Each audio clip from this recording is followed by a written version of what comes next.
Hi everyone. Hello. Today we're going to cover all of the innovations, all of the release updates regarding SAC and Datasphere.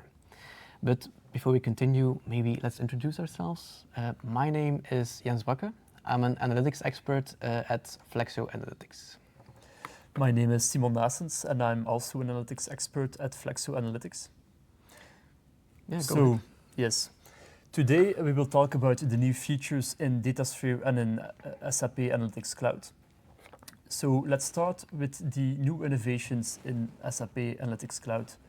We have three main topics for Analytics Cloud. The first one being about the smart insights, which you can get from the models or from stories. And the second and the third option are about data analyzer using it within the story. So first about the AI and planning analytics. Is this a feature that was already existed? I remember that I've heard this feature already before. Yes, that is right. So smart insights were already available for Analytics Cloud.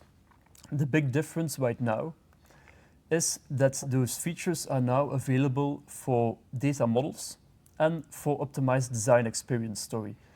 When you use a data model and you want to use smart insights, you will also do this from within a story. So what is a smart insight? A smart insight is an automatically generated chart and other information. So when you click on a chart and you want to get more information about it, you can click on the smart insight and it will give you the top contributors. And it will do this for each dimension. This will give you more information and insights within your data model. But it will be more clear when we show it within a demo. So here you can see an example of data from a juice company. So if you want to get more insight into it, we can click on a chart and then we can go to more options and click on Smart Insights. This will generate those insights. And this is automatically being generated, right? Yes, this is all automatically.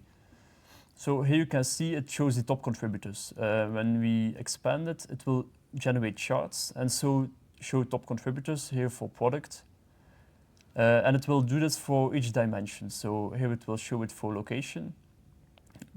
For example, where the most product is sold. And this can go for every dimension.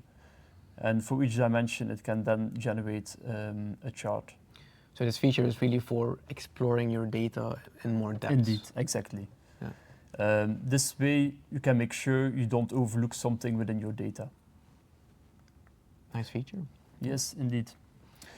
So now over to the second feature. The second feature and the third feature are both part of the data exploration.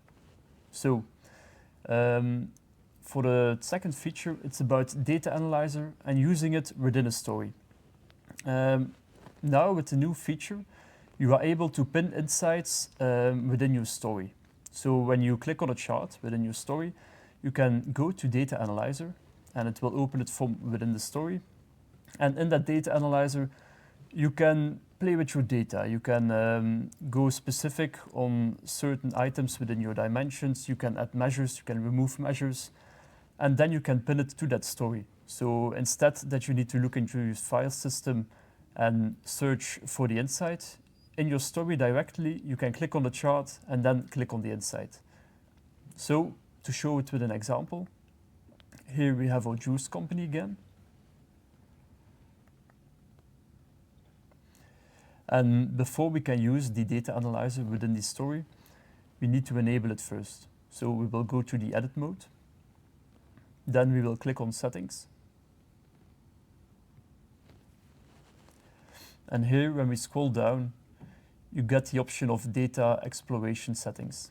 This needs to be enabled to use it. So this is not automatically on? No, you need to enable it. All right. Okay, so now we go back to the view mode. And save it first. That is important. And then we go, when we click on more options for a chart, we open the data analyzer from within our story. And here you can see the data from the chart. Now, we can add to that data. Here specifically, we will drill down on product for California. So now you got the product specifically for California. Then we will select more measures. And now we got an insight.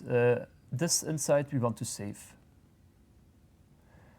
So here you give it a name. Because it's about the products of California, we will give it a name like products of California. It's an appropriate name. It is indeed. And then when you look below, you can see save and another option, save and pin to story. This is a new feature. So now we have saved it. And when we go back to our story, and again click on the data analyzer, you can now see the option product of California.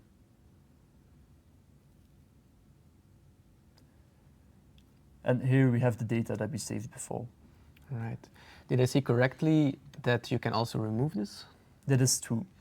So if you don't need that insight anymore, it is easily removed from within the drop-down. I think the theme for this release is data exploration for SAC. Yeah, it really is. Getting more insights into your data. Yeah.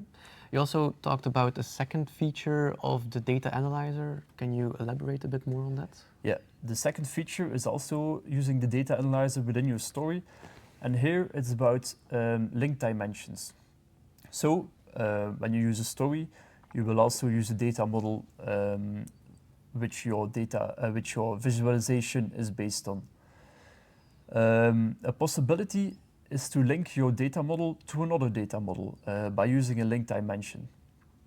What is now possible is when you use in your story, when you use a filter based on your second link dimension, when the chart is based on your first dimension, your first data model, when you go to data analyzer from within your story, the filter will also be available. So you will also see the filter. Which makes it easier to move between the story and the data analyzer. Could you maybe give an example so that we can see it visually? Yeah, we will go to the demo. And here we got a juice company again.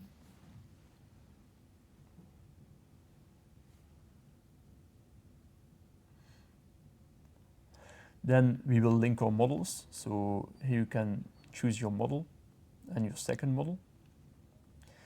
Then you need to choose your link dimension. So here it's about location. The link dimension is the cities.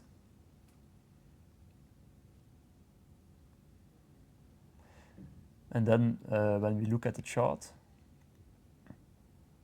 before we do that, we will also put on a filter based on the second model. The thing is, it really is the dimension that is linked. So here it uses a technical name, so you need to know which technical name has which description. So you choose the right one.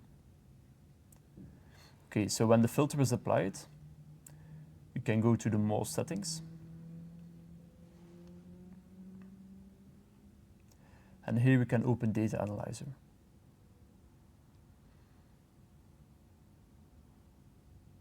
Okay, so here you can see we have the filtered data already.